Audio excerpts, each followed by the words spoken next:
were to be kept safe, they had to be brought in at night too. But when grandfather would bring home the new little lamb, it was always to the glee of all the kids. They would argue over who got to hold him next and who got to feed him. And sometimes, when Abba wasn't looking, he would sneak the little lamb onto his pallet at night so that it could sleep with him. A boy could get pretty attached to a lamb in 4 days. He was glad that he wasn't the one who had to take the lamb to the temple to be sacrificed. Glad that that was his grandfather's job. And his father's job after his grandfather had died. The first time they had taken the lamb away, when he was just a little guy, he had run into his mother's arms and sobbed, "Why does it have to die? It didn't do anything bad." It was years before he began to understand the whole Passover story. The years his people had been slaves in Egypt, God sending Moses to get them out of there and bring them to the beautiful land where they now lived. And the blood. It was the blood of the lamb over the doorpost that told the angel of death to not enter that home.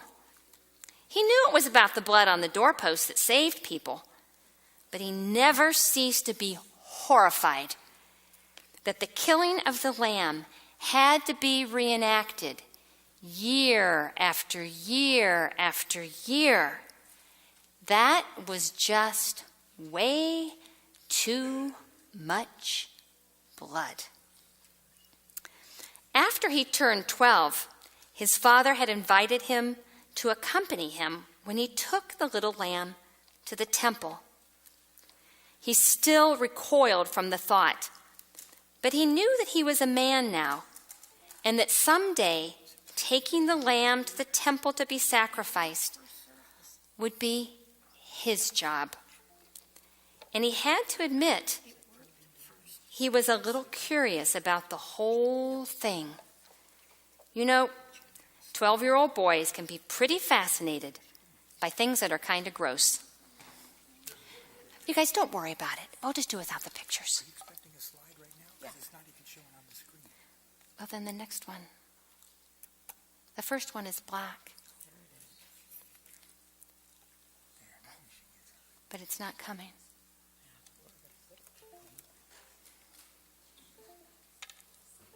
Sorry.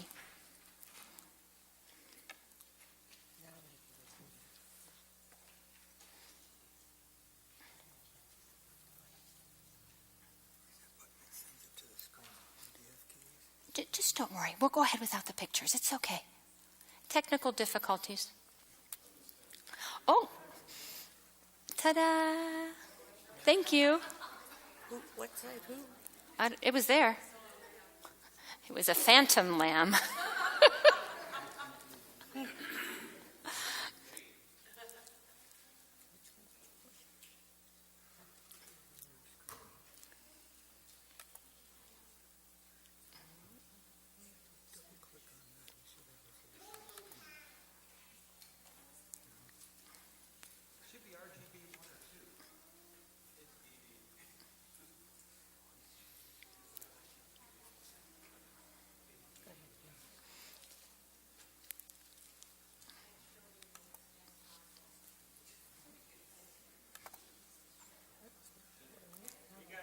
Oh, there you go.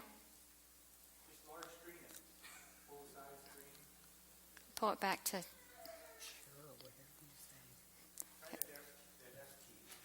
I'm trying it. There's nothing there.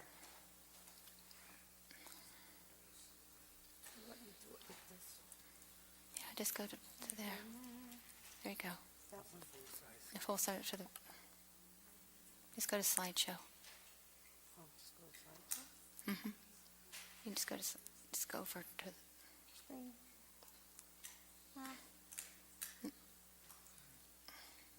if you go back to the things at the icons at the bottom.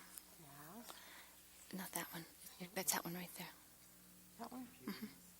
Yep. I think that's where you went. No?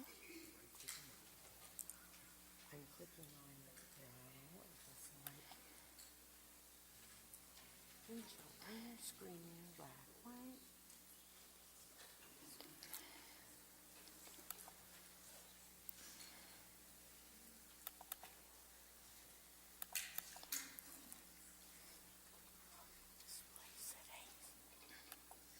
Why don't you end the slideshow and then start again? Oh, that might be dangerous.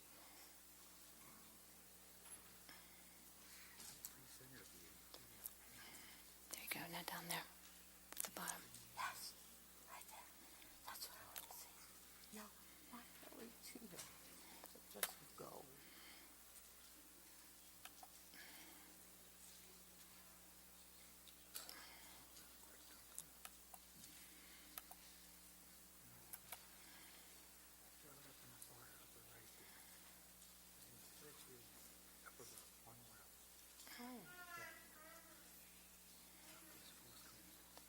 That's not full screen.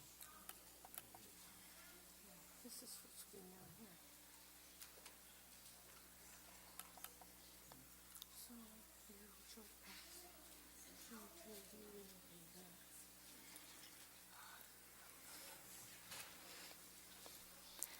Okay, let's just forget it because we need to get going. We don't have time, so you can just turn it off.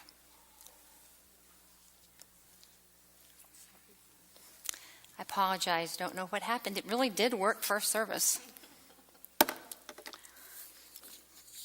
Okay.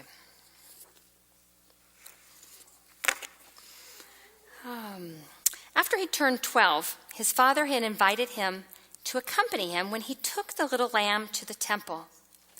He still recoiled at the thought, but he knew that he was a man now, and someday taking the lamb to the temple would be his job. And he had to admit, he was a little curious about the whole thing. You know, 12-year-old boys can be pretty fascinated by things that are kind of gross. So, on the afternoon of Passover Eve, he picked up the lamb, carrying it in his arms, walking proudly next to his father toward the temple court.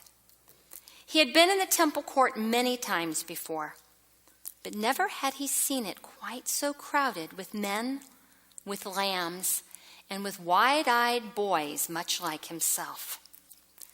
They stood in a queue approaching a line of priests that reached from the courtyard all the way into the altar. He was always so impressed by how magnificent the priests look in their clean white robes, but today the blood of the lambs had left the snowy tunics splattered with red. When his father slit the throat of the precious lamb, he closed his eyes for a moment and took a couple deep breaths.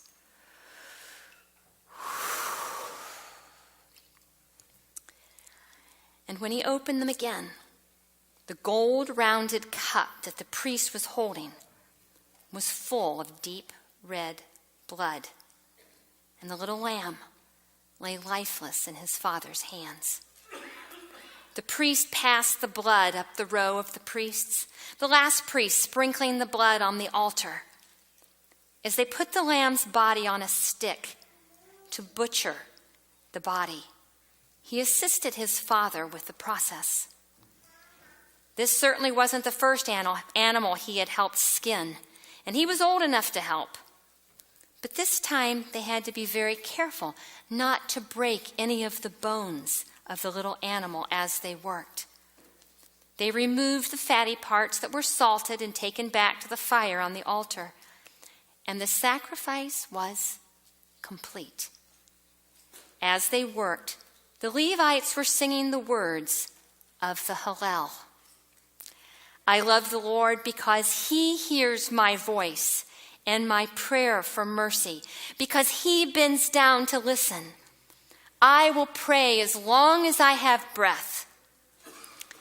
He breathed a prayer for mercy and was glad to turn for home, the carcass of the lamb over his shoulder.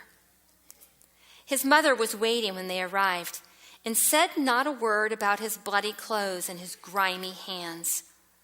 She whisked away the body of the lamb, piercing it with a pomegranate wood skewer for roasting.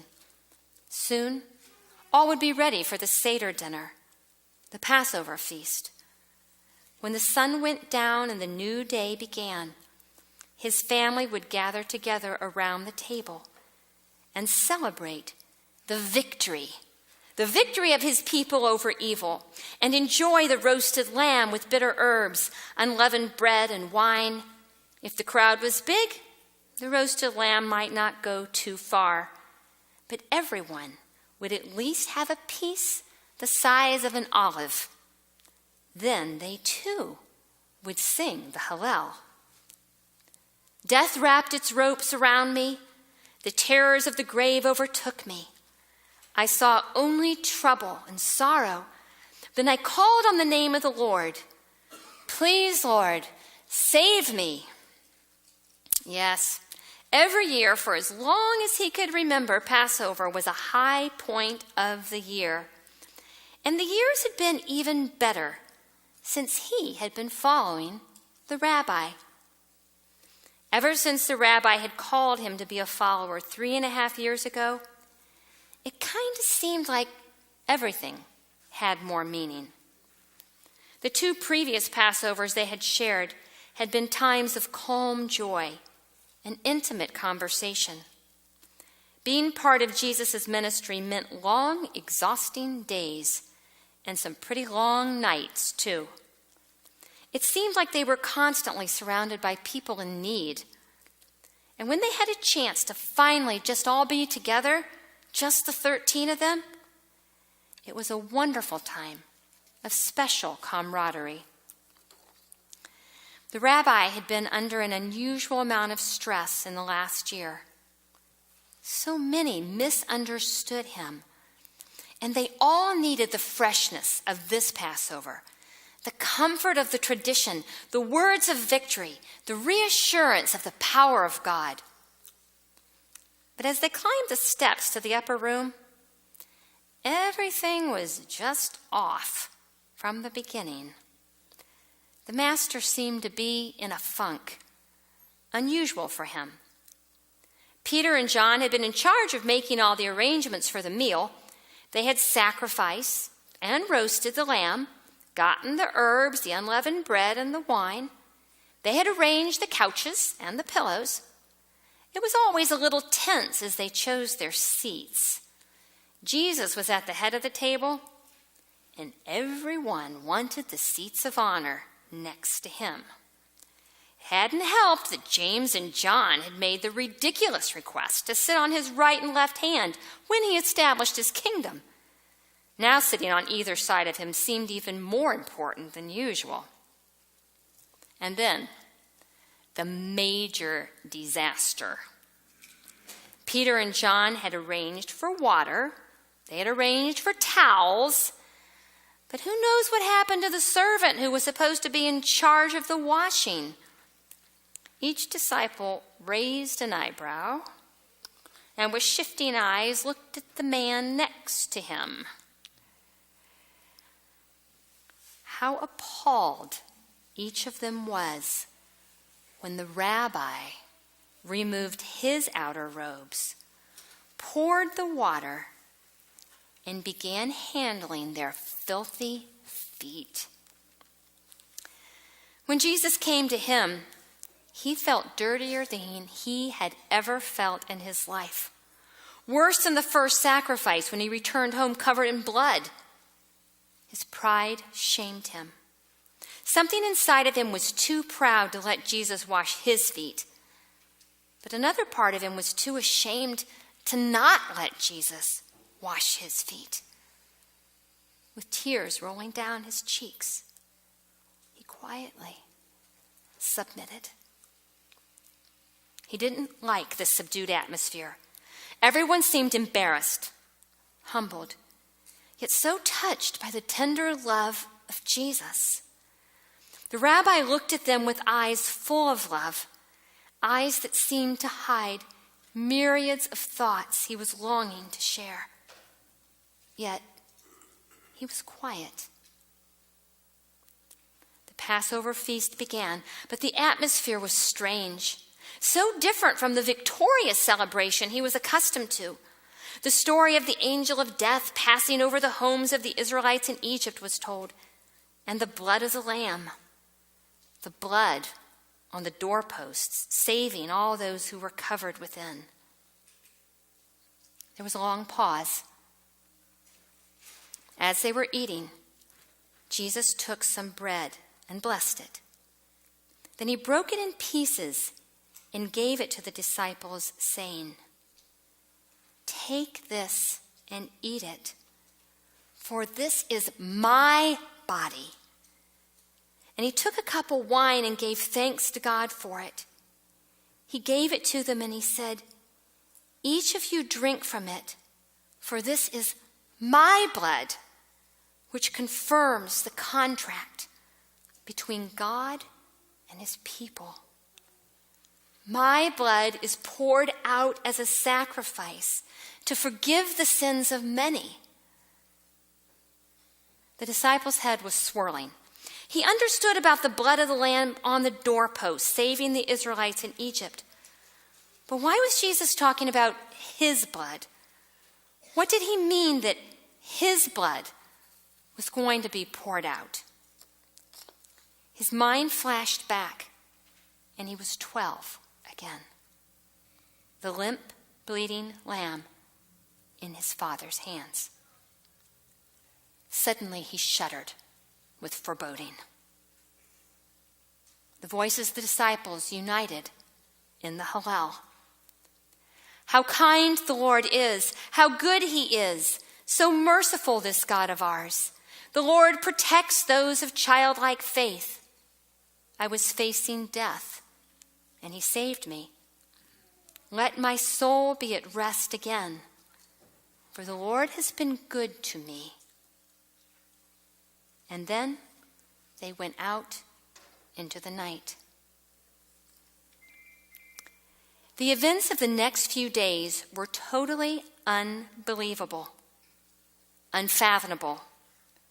There are no words to describe his terror, the ripping apart of his heart, the ripping apart of his faith. He couldn't make himself go to Golgotha. In his heart, he was again a little child screaming in his mother's skirts, "Why does he have to die? He didn't do anything bad." Except this time he was screaming his accusations at God, wordlessly screaming his agony and abandonment and shattered world into what seemed like complete emptiness.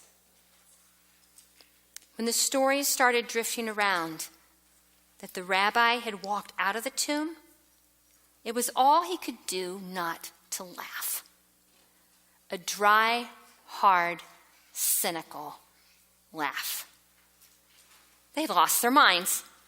The grief had warped them just like it had warped him, only in a different way. They were just crazy. But when all of them spoke with the rabbi, except him, his disbelief turned to resentment. "Why didn't Jesus reveal himself to me?" he thought. "I guess that shows how much I mean to him. He didn't even miss me. I guess it really doesn't matter. He'll never set up a kingdom now anyway.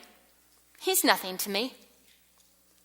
The other disciples tried to sway him, but he just turned away and shrugged. "Unless I see in his hands the print of the nails, and place my finger in the mark in the nails, and place my hand in his sides, I will never believe." More than another week passed, and the disciples invited him to meet with them and pray. It was the same room where they had shared the Passover, a room crowded with memories. Here's where the rabbi had washed his feet, and he had wept at the greatness of his own demented pride, where Jesus had said, "This is my blood, poured out as a sacrifice for the sins of many. My blood." As he sat in the upper room, the connections between the slain lamb and the crucified rabbi suddenly began to converge. The haunting words of the Hallel filled his mind. He has saved my soul from death, my eyes from tears, my feet from stumbling. And so I walk in the Lord's presence as I live here on earth. The disciples' thoughts were scattered by a familiar voice. "Peace be with you." He turned wide eyes in disbelief. Oh, so gently, the rabbi motioned to him, pulling aside his robe. "Put your finger here. See my hands? Put out your hand and place it on my side. Do not be faithless, but believing." The disciples' mind exploded with the amazing reality of what had just happened. The doubts vaporized, and it seemed like for the first time in his life, he had complete clarity. As he fell on his knees and worshiped the rabbi,